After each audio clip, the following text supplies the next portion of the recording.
Brought to you by Penguin.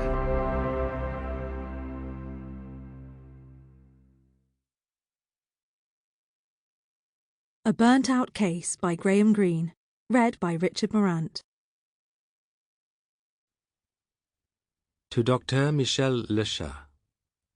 Dear Michel, I hope you will accept the dedication of this novel, which owes any merit it may have to your kindness and patience. The faults, failures, and inaccuracies are the author's alone. Dr. Collin has borrowed from you his experience of leprosy and nothing else. Dr. Collin's leprosery is not your leprosery, which now, I fear, has probably ceased to exist. Even geographically it is placed in a region far from yonder. Every leprosery, of course, has features in common, and from yonder and other leproseries which I visited in the Congo and the Cameroons, I may have taken superficial characteristics.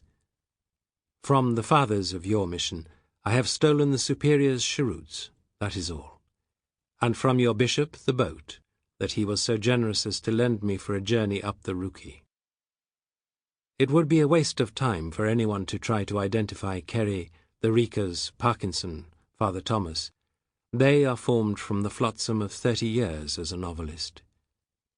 This is not a roman à clef, but an attempt to give dramatic expression to various types of belief, half-belief, and non-belief, in the kind of setting removed from world politics and household preoccupations, where such differences are felt acutely and find expression. This Congo is a region of the mind, and the reader will find no place called Luke on any map, nor did its governor and bishop exist in any regional capital.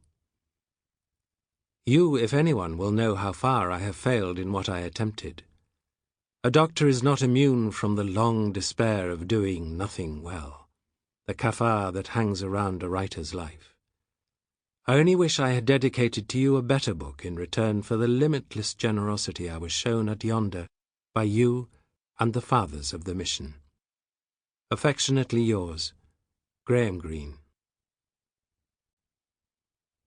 Part 1. Chapter 1.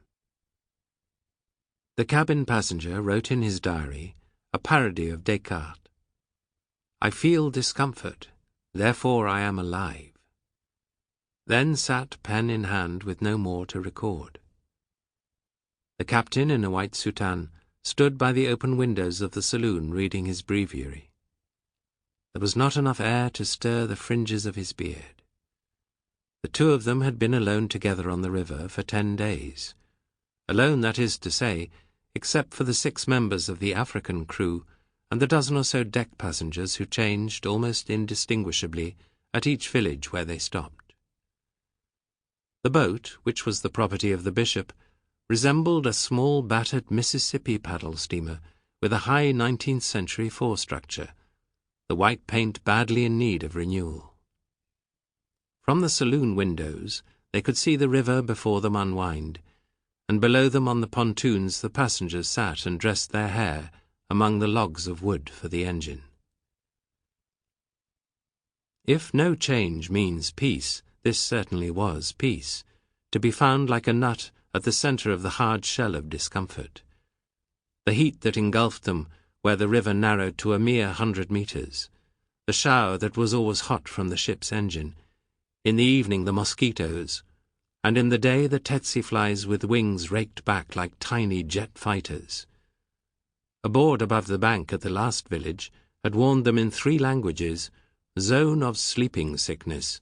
Be careful of the tsetse flies." The captain read his breviary with a fly whisk in his hand, and whenever he made a kill he held up the tiny corpse for the passengers' inspection, saying, "Tsetse." It was nearly the limit of their communication, for neither spoke the other's language with ease or accuracy. This was somewhat the way in which the days passed. The passenger would be woken at 4 in the morning by the tinkling sound of the Sanctus bell in the saloon, and presently from the window of the bishop's cabin, which he shared with a crucifix, a chair, a table, a cupboard where cockroaches lurked, and one picture. Sample complete. Ready to continue?